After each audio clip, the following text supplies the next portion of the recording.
257 billion. That is how many transactions ran through Visa's network last year. More than 8,000 every second around the clock. Now, here is what almost everyone gets wrong about this company. Visa is not a credit card company. It has never issued a single card. It has never lent a single dollar. The card in your wallet came from a bank. The credit behind it is the bank's money. If you never pay it back, the bank takes the loss, not Visa. So what does Visa actually do? Visa owns the road the money travels on, and it collects a toll on every trip. Take a $100 purchase.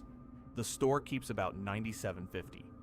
Around $1.80 goes to the bank that issued your card, some 40 cents to the processors in the middle, and Visa keeps roughly 14 cents.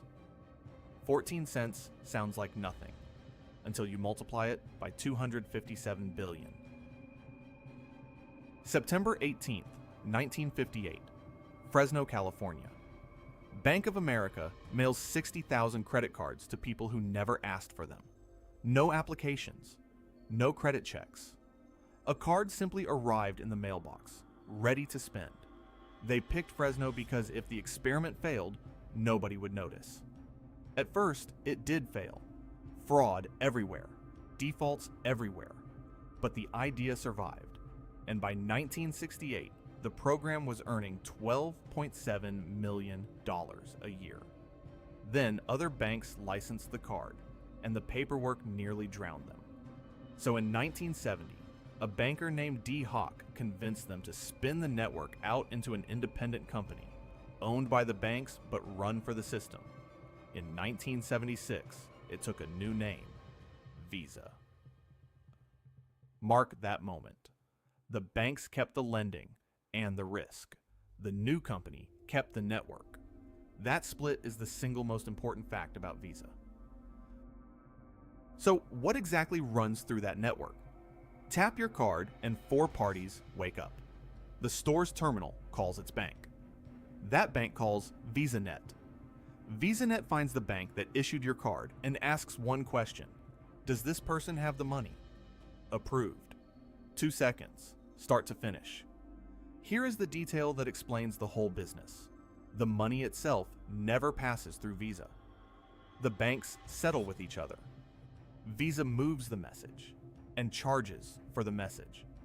Those messages run through fortified data centers in Ashburn, Virginia and Highlands Ranch, Colorado, built to handle 65,000 transactions per second. A toll road does not carry your cargo. It just owns the pavement everyone has to drive on. Scale is the whole point of a toll road. Today, Visa operates in more than 200 countries and territories. 4.9 billion cards and credentials carry its logo.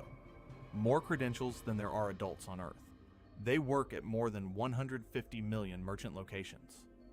Added up, and $14 trillion in payments crossed Visa's rails last fiscal year.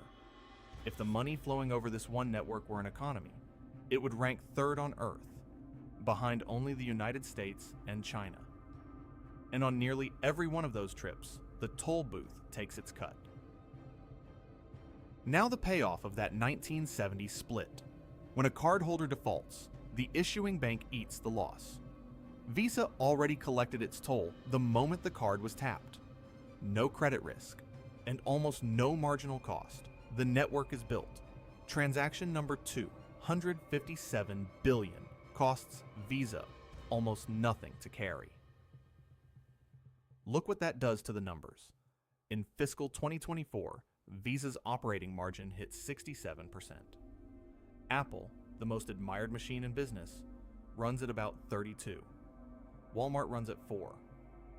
And after every expense, every tax, every lawyer, of $40 billion in revenue last year, $20 billion survived as net profit.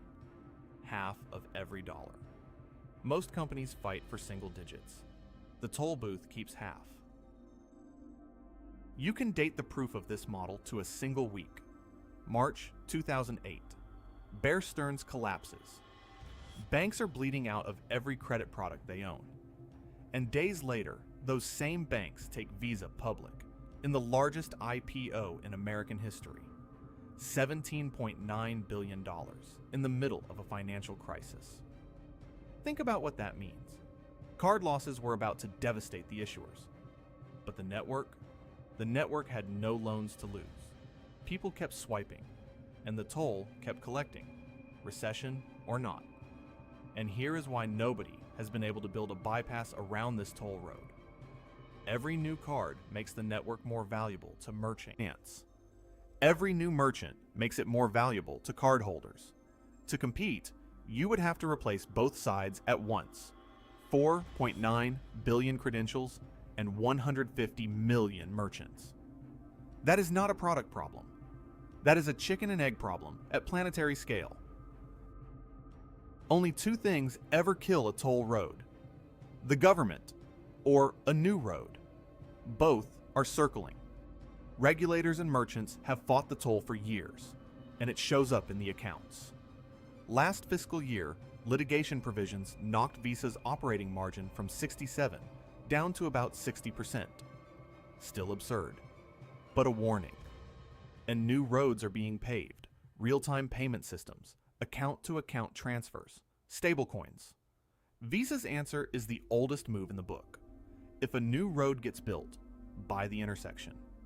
It now routes bank-to-bank payments, settles transactions in stablecoins, and sells its fraud and data services on rails it does not even own. The bet is simple. Whatever the road, there will be a toll, and Visa intends to collect it. So forget the plastic. The card was never the product. The product is the road, and the toll is about 15 cents of revenue for every transaction it processes. 8,000 times a second. While you slept last night, Visa collected its fraction tens of millions of times, in 200 countries, without lending a dime or selling a single thing.